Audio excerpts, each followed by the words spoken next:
Nós iremos pensar do verso 6 ao verso 9, do capítulo 1 de Malaquias. Aquele que encontrou, por gentileza, coloque-se de pé. Malaquias capítulo 1, do verso 6 ao verso 9. Texto base da nossa exposição nessa noite. Diz assim: E agora, sacerdotes, supliquem o favor de Deus para que conceda a sua graça. Mas com tais ofertas nas mãos, será que ele será favorável a vocês? Diz o Senhor dos Exércitos. Quem dera houvesse entre vocês alguém que fechasse as portas do templo, para que não acendessem em vão o fogo do meu altar. Eu não tenho prazer em vocês, diz o Senhor dos Exércitos, nem aceitarei as suas ofertas. Mas, desde o nascente do sol até o poente, é grande o meu nome entre as nações. Em todos os lugares lhe é queimado incenso e são trazidas ofertas puras, porque é grande o meu nome entre as nações, diz o Senhor dos Exércitos. Amém. Vamos orar mais uma vez, Pai? Nessa noite memorável, Pai, nós agora preparamos o nosso coração para receber uma porção da Tua Palavra. E pedimos que prepare o nosso coração. A Bíblia é alimento espiritual para nós. Pedimos a Deus que o Senhor possa corrigir o nosso comportamento e nos advertir, para que a nossa adoração e o nosso culto sejam agradáveis ao Senhor. Obrigado por esse tempo maravilhoso, assim oramos em nome de Jesus. Amém. Os irmãos podem tomar o assento de vocês. Queridos, o tema da nossa mensagem é: Deus censura a adoração do seu povo. Uma mensagem aos líderes espirituais. Deus censura a adoração do seu povo. Uma mensagem aos líderes espirituais. Essa é a parte 2, do nosso sermão. Deus censura a adoração do seu povo. Vamos relembrar comigo, por favor, os pontos que nós abordamos no nosso último sermão, há 2 domingos atrás. Verifique na sua Bíblia, por gentileza. O nosso último sermão teve 3 pontos abordados. Primeiro ponto, com base no verso 6. Os sacerdotes desonraram, desrespeitaram e menosprezaram o Deus da aliança. Vimos ali que Deus, o Pai, foi desonrado pelos sacerdotes israelitas. Vimos ali que Deus, o Senhor, foi desrespeitado por eles. E o grande nome de Deus foi menosprezado. Segundo ponto do nosso sermão, irmãos, com base no verso 7, nós vimos ali que os sacerdotes, eles conduziram a adoração a Deus com a intenção errada. Eles estavam adorando a Deus com desprezo. Uma adoração técnica, sem a intenção correta. Deus, então, o censura por isso. E vimos também, em terceiro e último lugar, com base no verso 8, verifique o verso 8, por gentileza, que os sacerdotes ofereceram animais com defeito na adoração. Eles tinham à sua disposição o melhor animal para ser oferecido em sacrifício, mas eles ofereceram o animal cego, o aleijado, o animal coxo, simbolizando desprezo pela adoração a Deus. Eles ofereceram em adoração a Deus aquilo que sobrou, aquilo que restou, fazendo pouco caso do Deus de Israel, quebrando a aliança com o Senhor. Nós vimos, irmãos, que o livro de Malaquias ele é estruturado com base em 6 disputas ou 6 acusações. Nós estamos na segunda.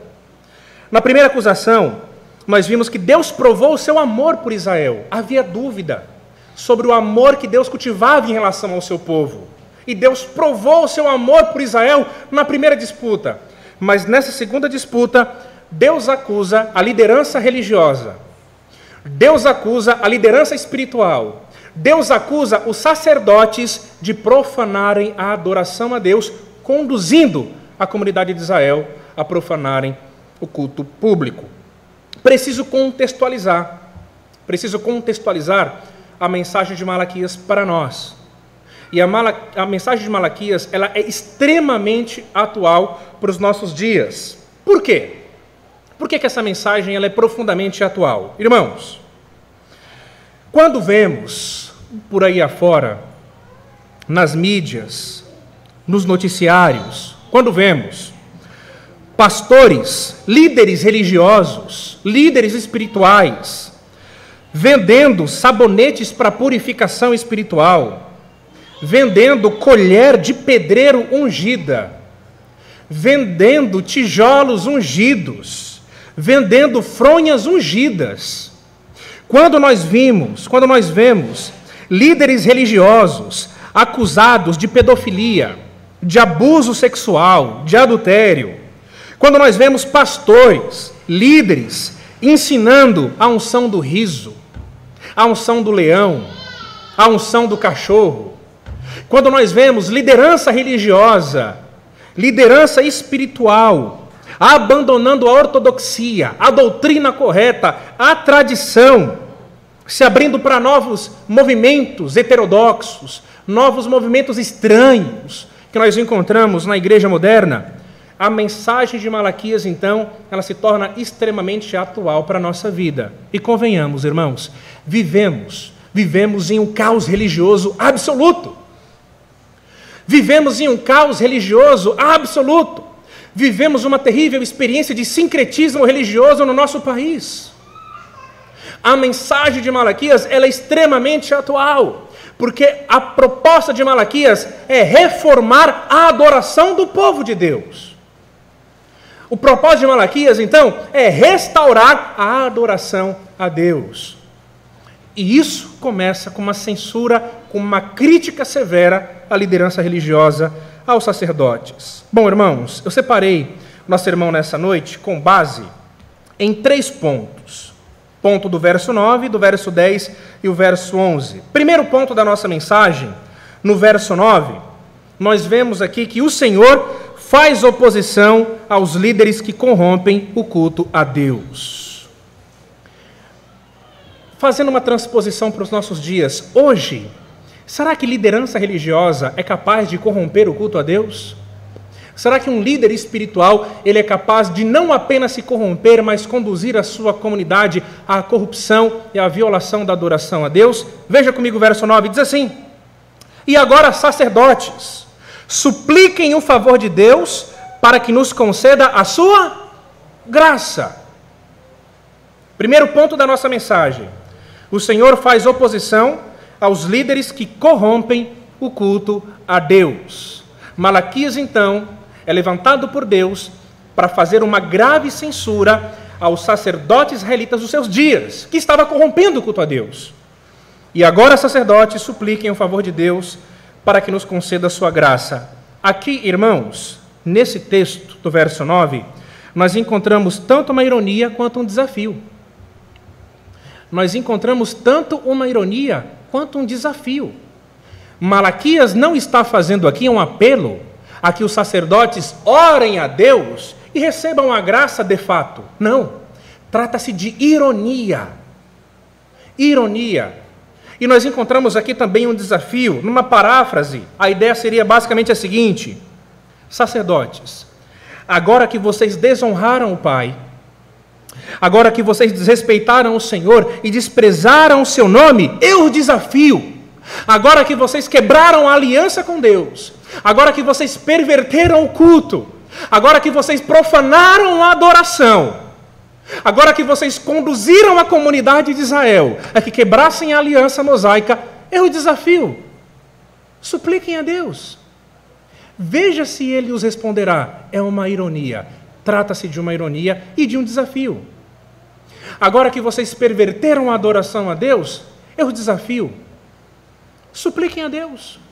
E veja se vocês encontrarão o favor do Senhor. Irmãos,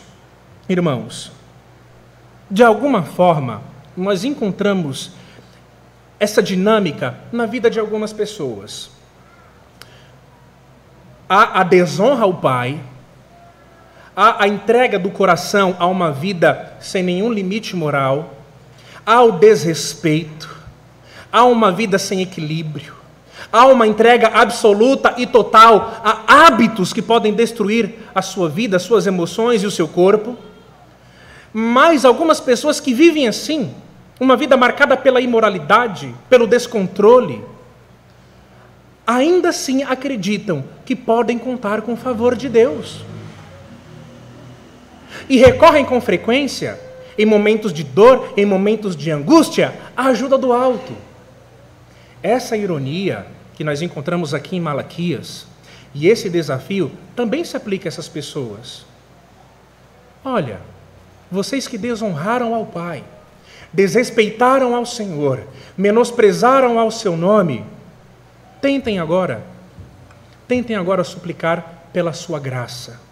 Tentem agora suplicar pela sua intervenção. Veja o restante do versículo comigo, por favor. Veja o restante do versículo. O texto continua dizendo: mas, com tais ofertas nas mãos, será que ele será favorável a vocês? Diz o Senhor dos Exércitos. Era uma verdadeira bagunça religiosa que Israel estava vivendo naqueles dias. Não apenas uma bagunça religiosa. Era um caos político, era um caos moral, era um caos econômico. Israel vivia em tempos difíceis, quando o profeta Malaquias ele profetizou. Irmãos, a crise econômica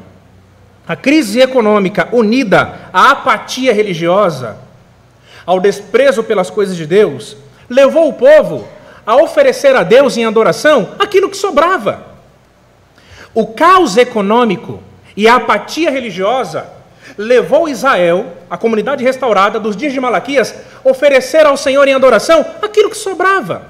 O resto era oferecido a Deus em oração. Tenta imaginar você uma cena. Nós sabemos que a adoração na religião judaica antiga, ela envolvia sacrifícios. E os sacrifícios estão prescritos ali no livro de Levítico.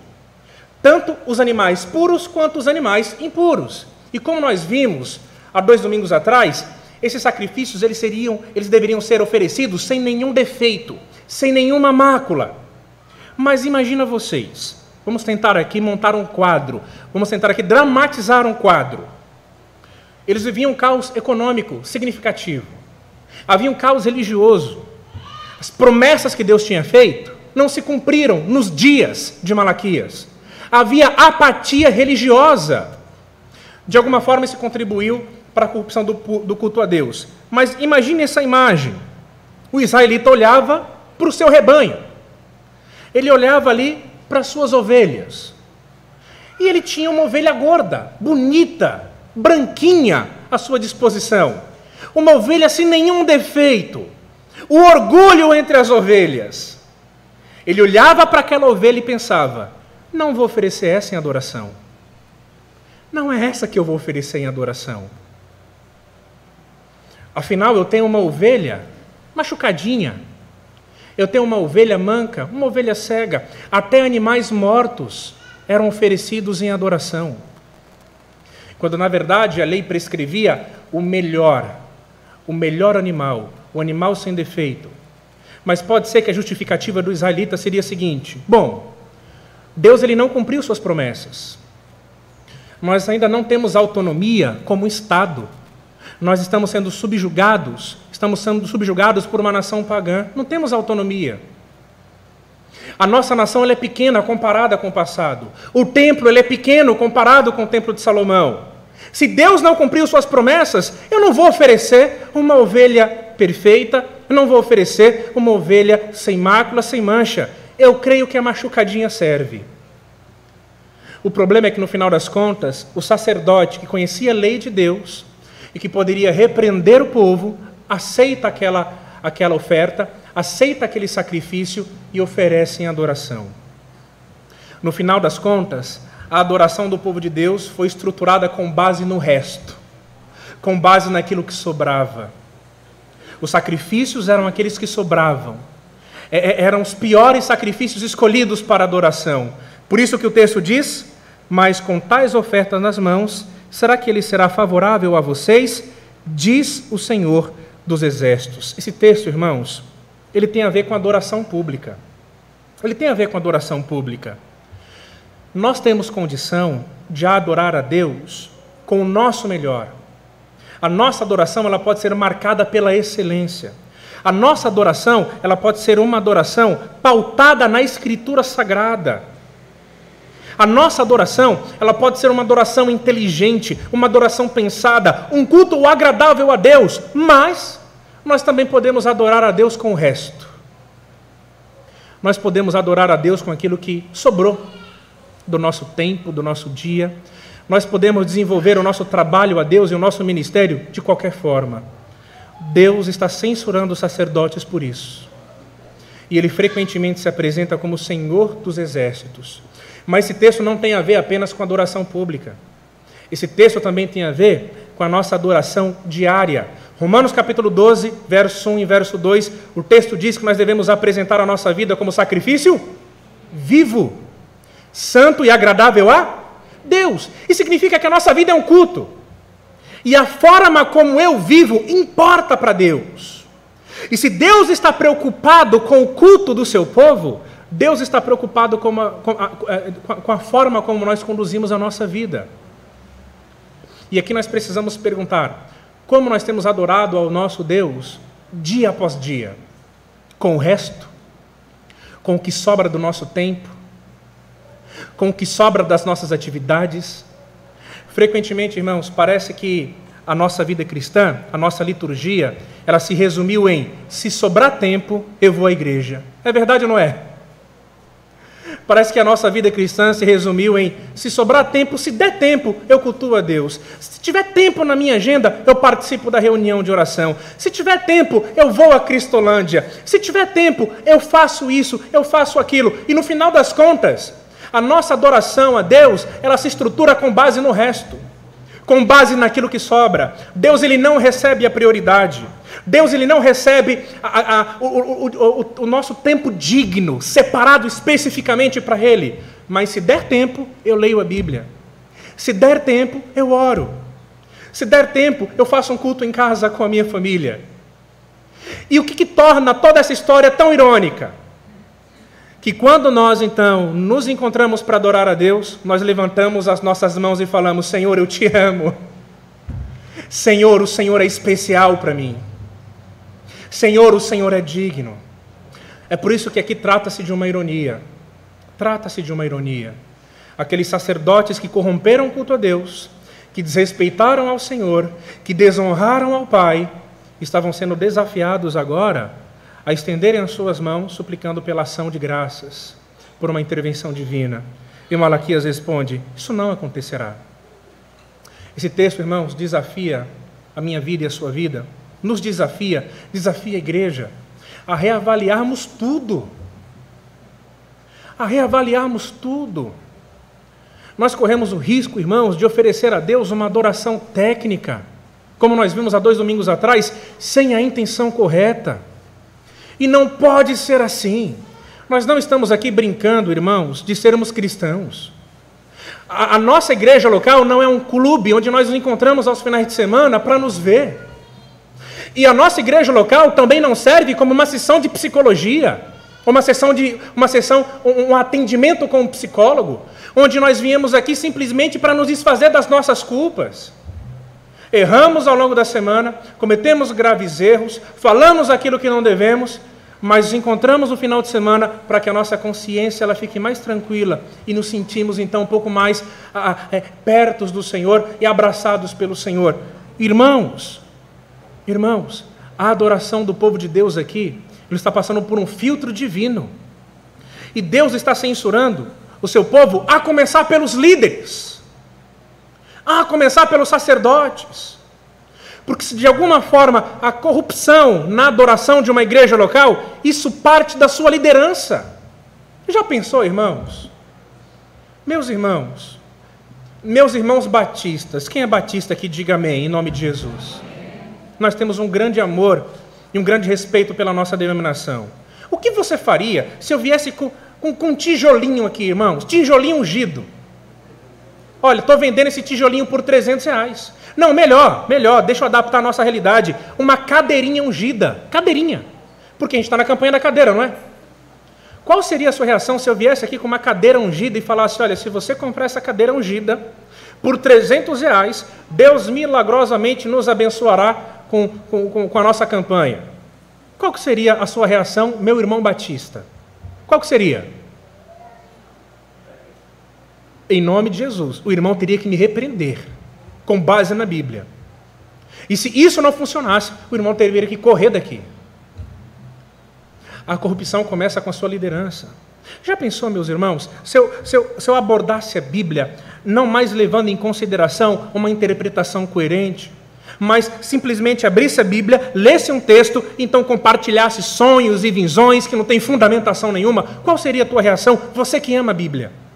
Você que participa dos cultos públicos, esperando a leitura e a exposição da Bíblia, você se contentaria com os meus sonhos e visões? Com as minhas experiências pessoais?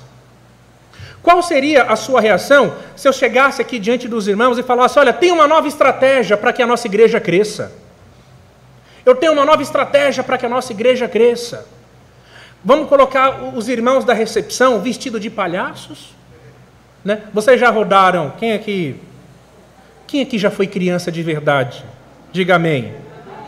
Que arrancou tampão do dedo, que rodou bombril na rua. Você já foi criança assim?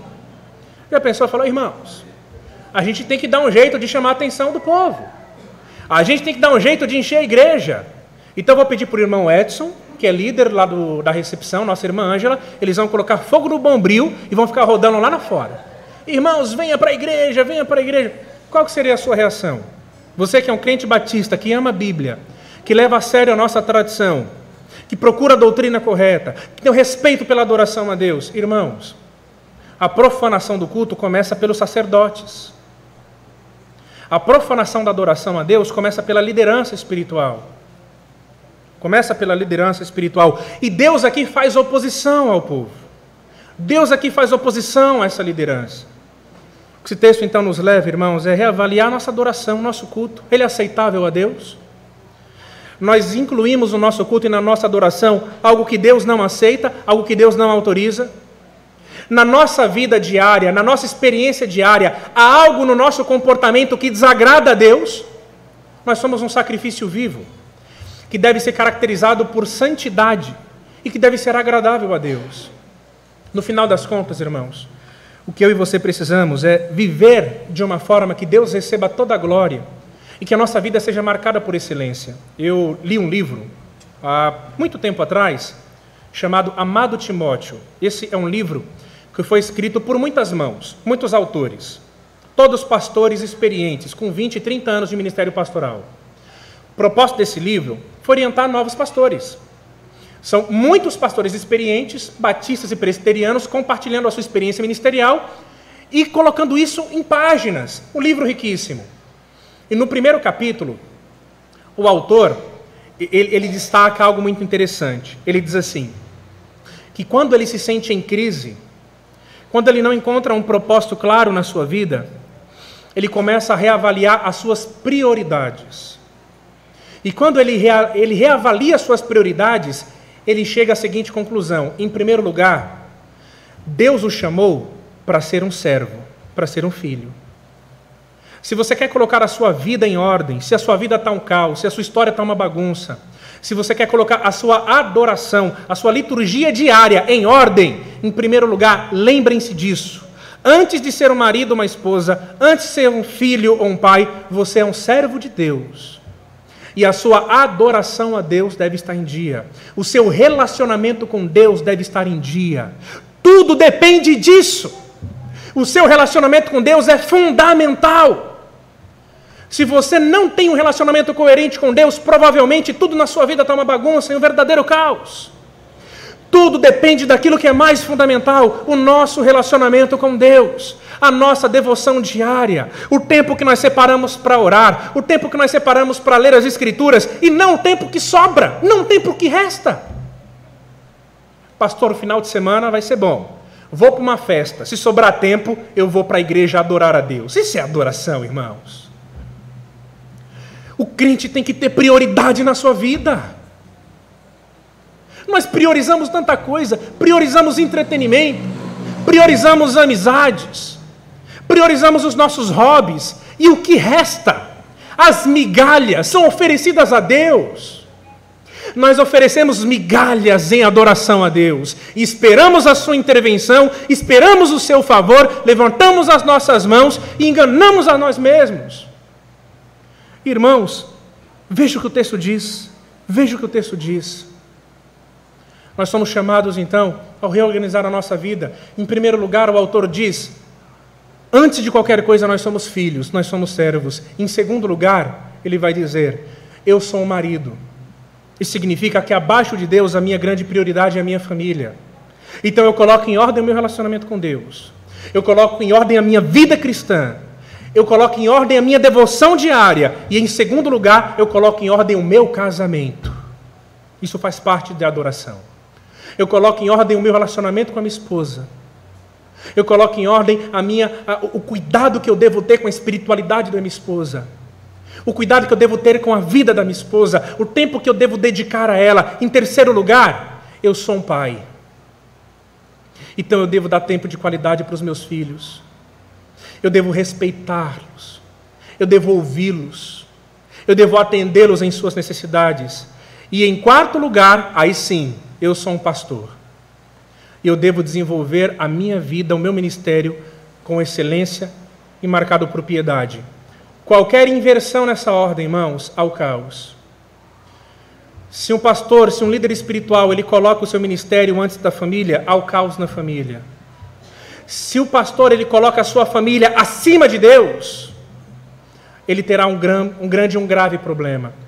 Então, irmãos, para todo efeito, se a sua vida está um caos, se você não consegue ter uma perspectiva de como renovar a sua adoração a Deus, seja no culto público ou na sua adoração diária, parta daquilo que é mais importante. Em primeiro lugar, você é um servo.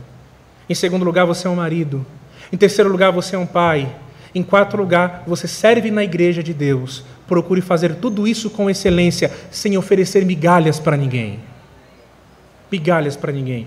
Irmãos, se a minha esposa não aceita migalhas, minha esposa fala para mim, você está precisando dedicar mais tempo para mim. Olha, larga um pouco esse celular e dá atenção para mim. A esposa de alguém já falou isso para alguém aqui? Levanta uma das mãos. Já? Não tenha vergonha não.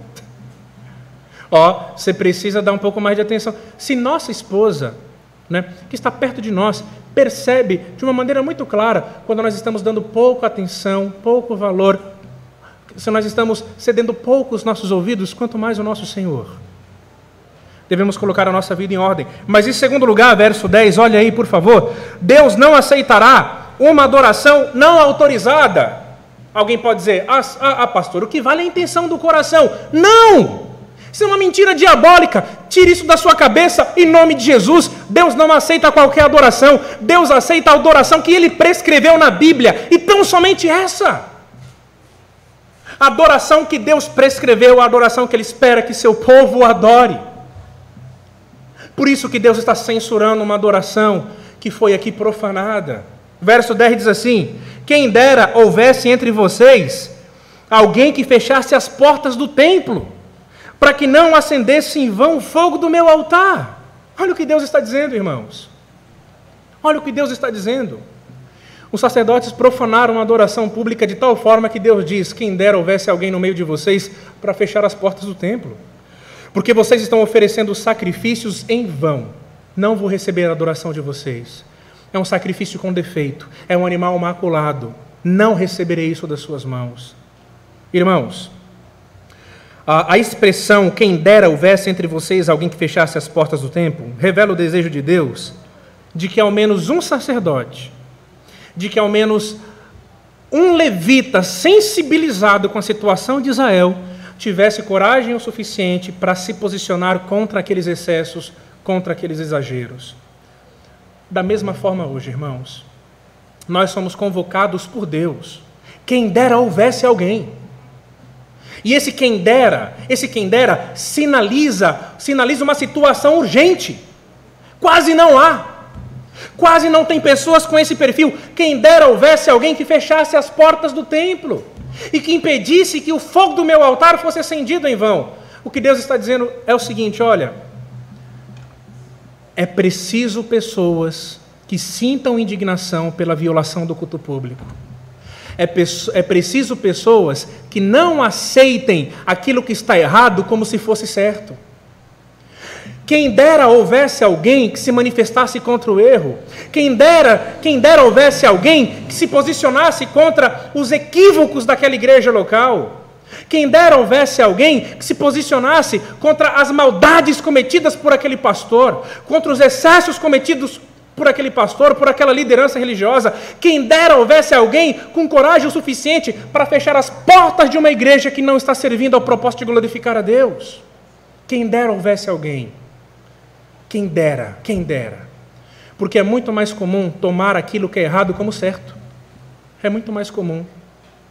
É muito mais comum você olhar para uma situação que você sabe que está errada, que não é autorizada por Deus, que viola as Escrituras Sagradas e não deixa aí. Não vamos mexer nisso não.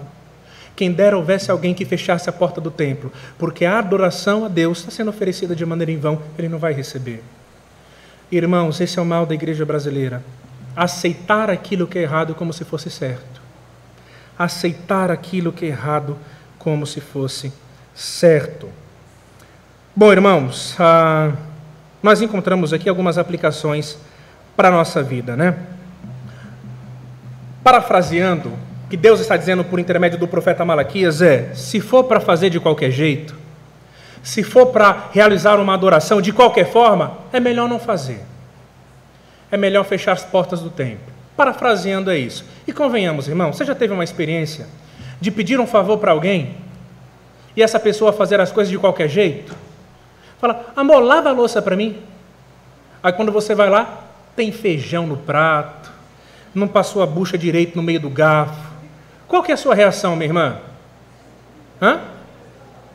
Não é uma reação de tristeza?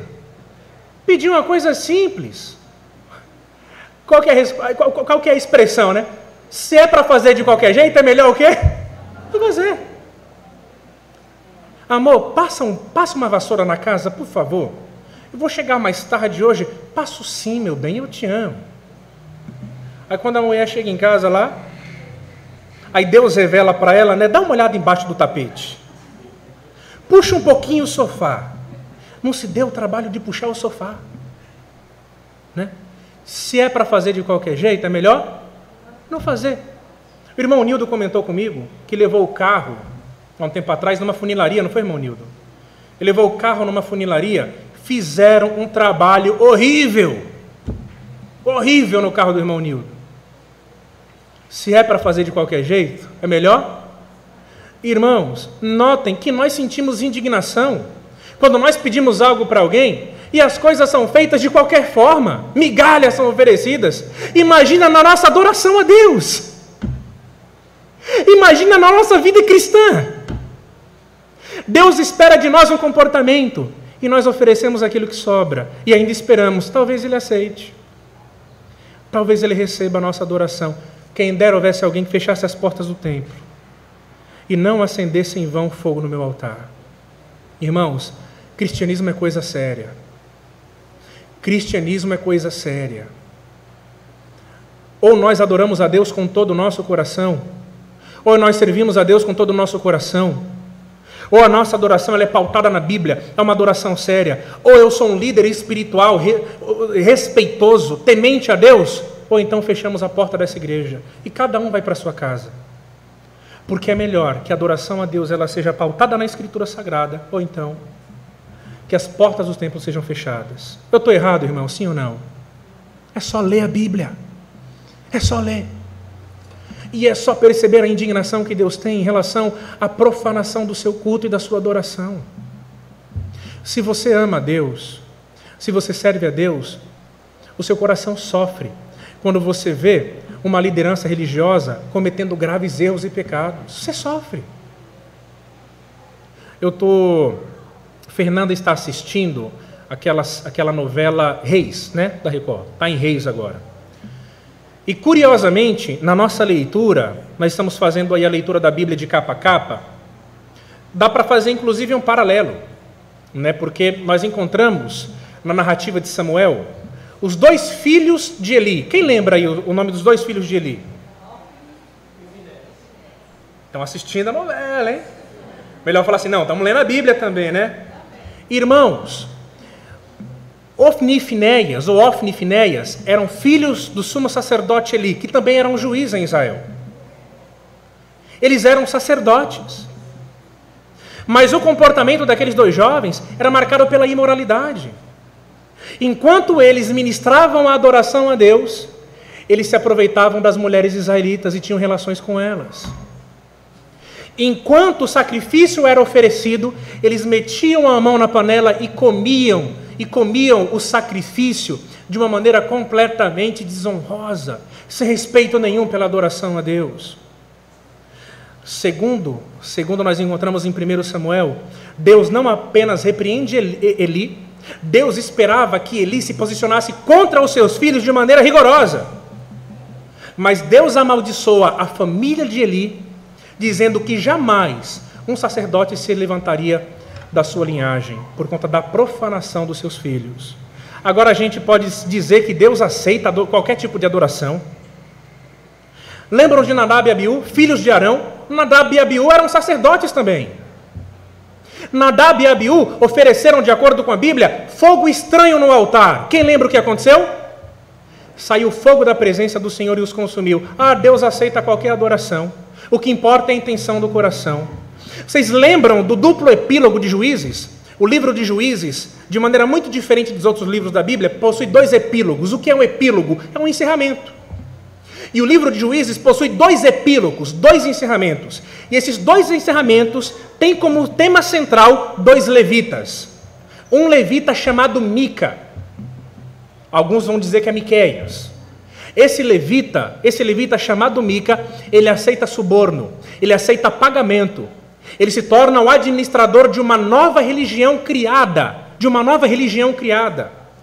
E dentro do altar, administrado por Mica, havia adoração ao Deus de Israel e havia adoração a outras divindades pagãs. Esse epílogo, ele sinaliza o caos religioso dos dias dos juízes. E o outro epílogo diz respeito a um outro levita, que tomou uma concubina para si. Chegou em uma determinada cidade, cidade de Benjamim. E os gibeonitas, então, quiseram ter relações com aqueles homens, uma narrativa muito parecida com a narrativa de Ló. Então, aquele levita, ele dá para aqueles homens maldosos, aqueles homens violentos, aqueles gibeonitas da tribo de Benjamim, a sua concubina. A sua concubina ela é violentada a madrugada inteira. O texto vai dizer que no final da narrativa, então, aquela concubina ela vai à porta, esperando, então, provavelmente ser bem recebida e tratada pelo levita. O levita coloca aquela concubina toda machucada, prestes a morrer, em cima do seu cavalo. Ele vai, então, em direção à sua cidade. Quando ele chega na sua cidade, a concubina estava morta. Ele corta o corpo daquela concubina, ele esquarteja o corpo daquela concubina em 12 partes. Envia cada uma das partes do corpo daquela mulher às tribos de Israel. E o final da narrativa de Juízes vai dizer assim: nunca se viu isso no meio do povo de Deus. E por parte de um levita, por parte de uma liderança religiosa. Os 2 epílogos de Juízes, irmãos, sinalizam o caos religioso de Israel nos dias de Juízes. Irmãos, se nós não cuidarmos, da adoração a Deus, se nós não cuidarmos do culto público, se nós não levarmos a sério o que a Bíblia diz, se não formos uma igreja comprometida com a palavra de Deus, nós corremos o risco de profanar o culto público. Note quanta barbaridade aconteceu em Israel, quanta barbaridade. E Deus sempre censurou esses excessos, sempre chamando o seu povo à renovação da aliança, sempre chamando o seu povo à adoração pública. Meus irmãos, nós precisamos avaliar o nosso coração. Nós precisamos, em nome de Jesus, avaliar o nosso culto público. Que Deus tenha misericórdia de nós. Não pense que Deus aceita qualquer coisa, não. Não pense que você pode viver uma vida de qualquer jeito, levantar os braços e esperar que Deus receba as migalhas, aquilo que sobra. Não. Deus espera de nós, irmãos, uma entrega total da nossa vida. Isso é o Evangelho. Isso é o Evangelho. Deus espera a entrega total das nossas vidas. Em terceiro e último lugar, haverá um dia em que povos de outras nações andarão, ou melhor, haverá um dia em que povos de outras nações adorarão a Deus adequadamente. E a gente finaliza no verso 11. O verso 11 diz assim: mas desde o nascente do sol até o poente é grande o meu nome entre as nações, Em todos os lugares lhe é queimado incenso e são trazidas ofertas puras, porque grande é o meu nome entre as nações, diz o Senhor dos Exércitos. Meus irmãos, eu quero pedir licença para os irmãos para expor esse verso 11 no próximo domingo por conta do nosso horário. Nesse verso 11, eu quero pensar com os irmãos o seguinte ponto: os israelitas do dia de Malaquias não adoraram a Deus como deveria, mas haveria um dia que Deus então levantaria de outras nações povos que prestariam a Deus uma adoração adequada. No próximo domingo, então, eu abordo esse ponto por conta do nosso horário. Eu quero apenas finalizar trazendo então essas aplicações para a nossa vida. Em primeiro lugar, irmãos, Deus merece o melhor da nossa adoração pública. Deus merece o melhor.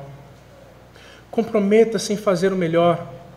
Hoje eu entrei aqui, fui recebido pelos irmãos, e aí alguém lá fora acabou pisando, acho que num cocô de um cachorro, alguma coisa assim, e aí o nosso piso ali ficou manchadinho, isso antes de iniciar o culto. E aí alguns irmãos correram, para poder limpar isso quanto antes do culto iniciar. Sabe o nome disso? Zelo. É respeito. É o nosso local de adoração. Não é que esse espaço ele é sagrado, mas é que nós aqui nos reunimos para adorar a Deus e devemos cuidar do nosso ambiente. Nós temos aqui irmãos que vêm durante a semana para separar o lixinho, para pegar uma sujeira que fica, para pegar um copo que fica espalhado. O nome disso é zelo, é cuidado. Assim como nós tratamos com tanto respeito a nossa casa, nós então tratamos com respeito esse templo que é dedicado à adoração a Deus. Não apenas isso, irmãos, a adoração pública envolve um preparo antecipado. Irmãos, quantas vezes a gente sai de casa numa pressa, se tiver alguém na nossa frente, a gente passa por cima.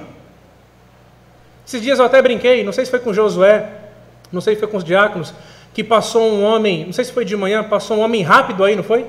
Um irmão nosso estava estacionando o carro, e aí passou um homem muito rápido assim, quase que pegou o carro do nosso irmão. A gente até brincou, acho que é um pastor atrasado para o culto, né? Deve ser um pastor atrasado para o culto. Isso tem a ver com a nossa adoração. Às vezes a gente se prepara em cima da hora, de qualquer jeito, A gente acha que chegar depois do horário é algo normal. Não é normal, irmãos. Nós temos um compromisso com Deus. Nos encontramos uma vez por semana. E ainda assim, nós erramos no nosso preparo. Deus ele espera de nós o nosso melhor na nossa adoração pública. E na nossa adoração individual também.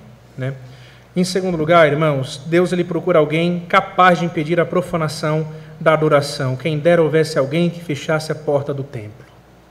Quem dera houvesse alguém capaz de resistir aos excessos e aos erros cometidos por um líder religioso que não tem comprometimento com a palavra de Deus. Que Deus faça de nós essa pessoa, que não aceite aquilo que é errado como algo certo. Amém, meus irmãos?